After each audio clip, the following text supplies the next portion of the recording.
Krishna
Hari परमात्मने प्रणतक्लेशनाशाय गोविंदाय नमो नमः।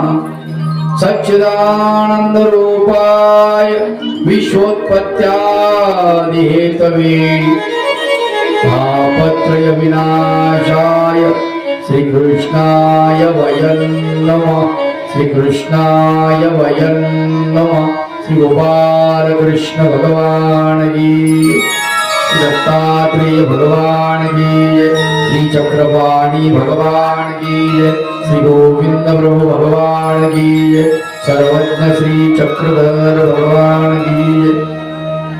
श्रीमद भागवत कथा कथेचा आजचा 6वा दिवस। गेल्या 5 दिवसामध्ये आपण भगवंताच्या अमोघ अशा लीळांचं श्रवण केलं आहे। परब्रह्म परमेश्वर भगवान गोपाल कृष्ण द्वारकेला येऊन पोहोचले। बलराम दादाचं लग्न झालं, द्वारका रचली, सुवर्णाची द्वारका असं म्हटलं जातं।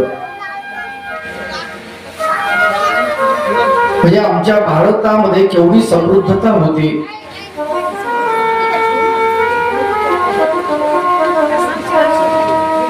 लंकेच्या बद्दलही बोललं जातं की लंका ही सोन्याची होती।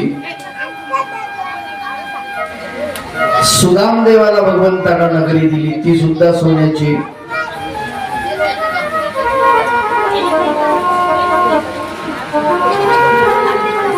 भगवंताचं रुक्मिणी सोबत लग्न झालं। रुक्मिणी जशी द्वारकेला आली, परत तिला कौंढण्यपूरला जायला म्हणजे माहेरी जायला वेळच मिळाला नाही। एवढी काम तिच्या मागे लागली। भगवंताचा सगळा कौटुंबिक पसारा रुक्मिणी देवी सावरत होती।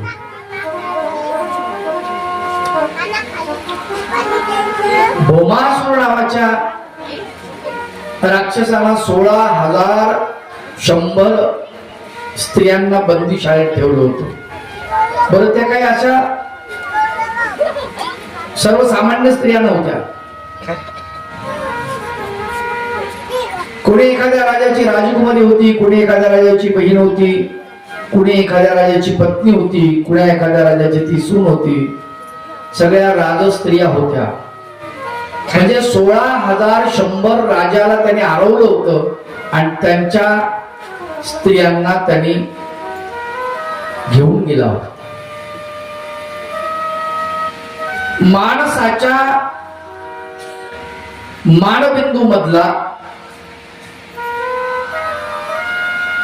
सगळ्यात मोठा दागिना म्हणजे स्त्री।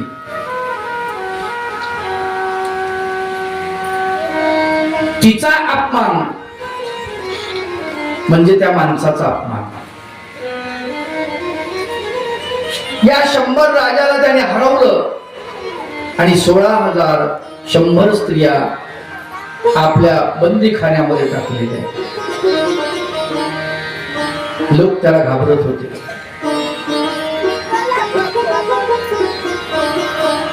भगवंतानं बघितलं, हा एवढा मातला कसा, कोणी त्याचा समाचार का घेत नाही।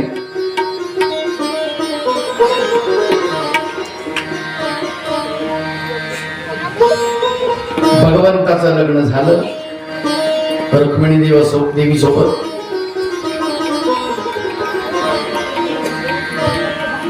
सैमंतक म्हणायची एक कथा आहे। त्या निमित्तानं सत्यभामेचं लग्न परत झालेलं आहे भगवंतासोबत।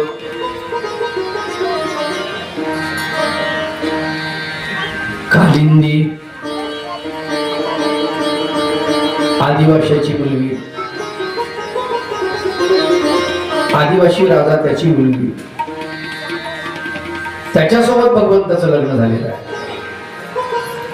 गेल्या 5200 वर्षापूर्वी परब्रह्म परमेश्वर भगवान गोपाल कृष्णानी इंटरकास्ट मॅरेज केलेलं आहे, आंतरजातीय विवाह। आपण आत्ता बोंबलतो असं व्हायला पाहिजे, तसं व्हायला पाहिजे, जाती बंद पडायला पाहिजे, अमकं व्हायला पाहिजे, तमकं व्हायला पाहिजे, असं नाही आहे. किती प्रगल्भ विचार आहे भगवंताचे. विचार करा, एका आदिवासाच्या मुलीला भगवंतानी राणीचं रूप दिलेलं आहे. पट्टराणी आहेत, 8 पट्टराणी आहेत भगवंताच्या, त्यांच्याशी लग्न झालेलं आहे. रुक्मिणी देवीकडे एकच काम होतं, भगवंताला ती बाई लग्न करून आणायची, रुक्मिणी देवीनं पंचारती काढायची, दोघांना वाढायचं, त्यांचं स्वागत करायचं आणि त्यांना महाल बांधून द्यायचा, इथे राहा.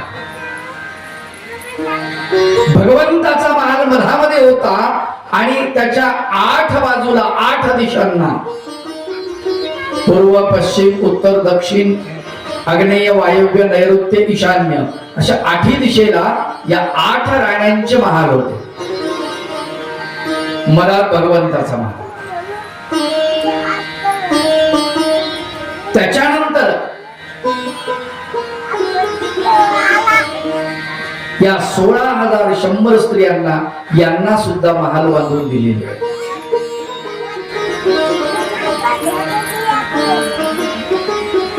भोमासुराची ये बंदी खाणी, धावा करीती गोपी गामिणी. त्या स्त्रिया धावा करतायत भगवंताच्या.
हे भगवंता,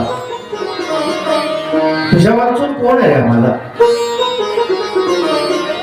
भगवंताचा धावा करतात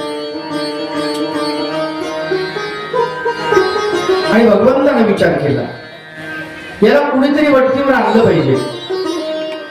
विचार करा, 16,100 राजाला त्या भोमासुराने हरवलं होतं. केवढा बलाढ्य वीर असेल तो, लढवय्या असेल, शूर असेल, वीर असेल. पण एकच चूक आहे, स्त्रियांची निर्भत्सना करतोय. स्त्रियांना बंदी बनवलं आणि भगवंत जातात, भौमासुराचा निपात करतात. घनघोर युद्ध होतं, भौमासुराला मारतात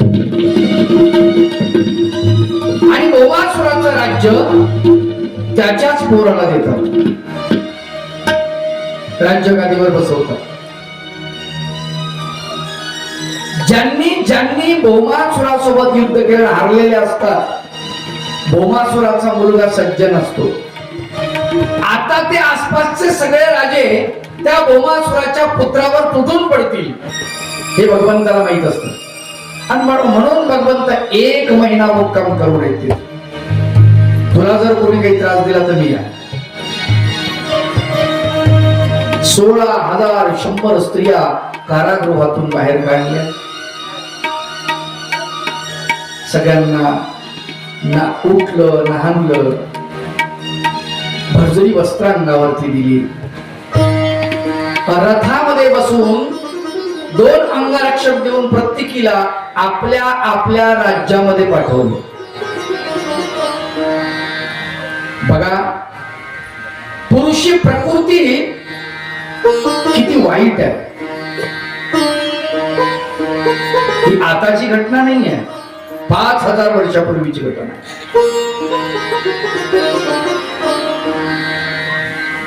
16,100 स्त्रियांना त्यांच्या पित्याच्या घरी, पतीच्या घरी, भावाच्या घरी, सासऱ्याकडे पाठवले.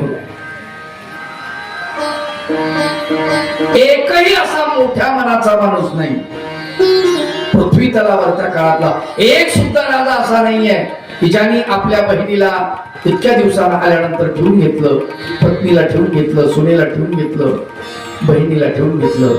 एकही राजा असा. बरं दोष तिचा काय? तिचा काही दोष नाही. भौमासुराने तुमच्यावर आक्रमण केलं, तुम्हाला हरवलं आणि त्या स्त्रीला नेलेलं. खरं तर त्याच वेळेला जे राजे हरले होते, आपल्या निमित्त आपली मुलगी, आपली बहीण, आपली सून, आपली पत्नी तो भौमासूर ओढून नेतो. त्याच वेळेला त्या प्रत्येकानं आत्महत्या करायला पाहिजे होती, मरायला पाहिजे होतं, तोंड दाखवायला नव्हतं पाहिजे. अरे तुम्ही तुमच्या बहिणीचं रक्षण करू शकत नाही, पत्नीचं रक्षण करू शकत नाही, मुलीचं रक्षण करू शकत नाही, सुनेचं रक्षण करू शकत नाही. तुम्ही कसले बाप रे, तुम्ही कसले पती, तुम्ही कसले भाऊ. उलट त्यांना नावं ठेवतायत. त्या आल्यानंतर यांनी काय म्हणावं? अरे तुम्ही भौमासुराच्या बंदी शाळेत राहिला, तुम्ही काही पवित्र राहिलात का? अरे पावित्र्य काय फक्त शरीराचं राहतं का? मनाला काही किंमत नाही का? असं जर असतं तर पंढरपूर मध्ये कानोपात्रा संत नसती झाली असती. असं जर असतं तर द्रौपदी 5 पती सोबत लग्न करून सुद्धा पतिव्रता नसती राहिली. मला एक सांगा, पातिव्रत्य काय फक्त स्त्रियांकडेच असतं? इज्जत फक्त स्त्रियांनाच आणि पुरुषांची काय वेशीवर टांगलेली आहे का? ते बेसराम आहेत पगार इज्जतीवाले? असं नाही ना. प्रत्येकाला इज्जत आहे, प्रत्येकाला.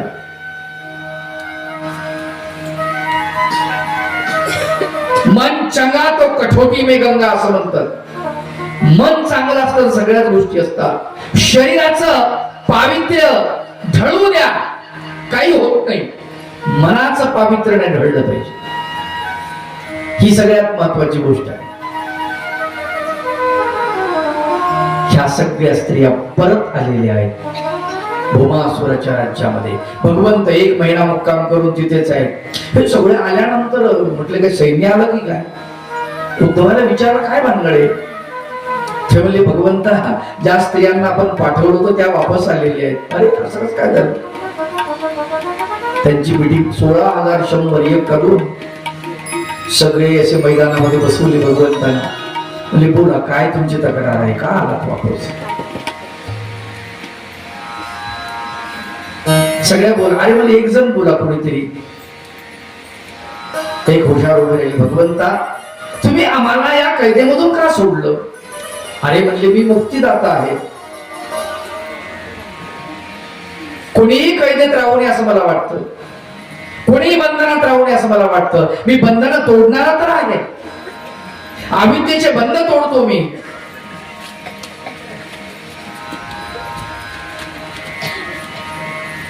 अविद्या ढिली करून जीवात्म्याला खुला करतो, मोकळा करतो आणि त्याला मुक्ती देतो. हेच तर माझं काम आहे. म्हणाले ते ठीक आहे भगवंता, पण ह्या बोलायच्या गोष्टी आहेत. अरे प्रभू तुम्ही आम्हाला मोकळं सोडलं या कारागृहातून, पण इथे आम्ही सुरक्षित होतो. इथे आमच्यावरती वाईट नजर फक्त जे रक्षक होते कारागृहाचे त्यांचीच नजर आमच्यावर पडत होती. पण आज मात्र आम्ही समाजामध्ये जेव्हा गेलो आमच्याकडे कुणीच चांगल्या दृष्टीनं पाहत नाही. सगळ्या नजर वखोकलेल्या आहेत, खराब आहेत. प्रभू आम्ही इतक्या का वाईट आहोत? आता आम्हाला जर जगायचं म्हटलं तर आमच्याकडे एकच पर्याय आहे. हे शरीर विकावं लागेल आम्हाला, या शरीराचा बाजार मांडावा लागेल, तरच आम्ही जिवंत राहू शकतो, अन्यथा नाही. किंवा आत्महत्या करावी लागेल. भगवंतानं सांगितलं दोन्ही करायचं नाहीये. देवा आमचं चारित्र्य कसं टिकेल सांग ना. आम्हालाही सन्मानानं जगण्याचा अधिकार आहे ना. आम्हालाही मरण यावं, सन्मानानं मरण यावं. भगवंत म्हणाले एवढंच ना, ठीक आहे उद्धवा 16,100 मंगळसूत्र घेऊन ये. लगेच सोनाराला कामी लावलं. असंख्य सोनार कामी लागले. 2 दिवसात सगळा कारभार आटोपला. 16,100 मंगळसूत्र उद्धवाच्या हातामध्ये दिले. उद्धवाला सांगितलं की जा प्रत्येकीला देऊन टाक. प्रत्येकीला एक एक मंगळसूत्र दिलेलं आहे. प्रत्येकीनं ते मंगळसूत्र हातात घेतलं. कृष्णा याचं काय करायचं? घाला तुमच्या गळ्यामध्ये. कुणाच्या नावानं? अरे कुणाच्या काय? माझ्या नावानं. भगवंत सांगतात माझ्या नावानं मंगळसूत्र घाला. देना हो दीजिए जन्म जन्म का, देना हो दीजिए जन्म जन्म का. मेरे सरवर रख दो आना, मेरे सरवर रख दो आना, अपनी दुआ देना हो दीजिए जन्म जन्म का, देना हो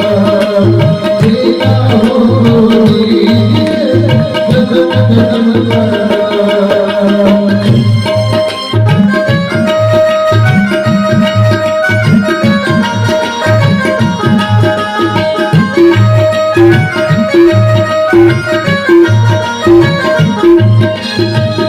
जन्म जन्म का.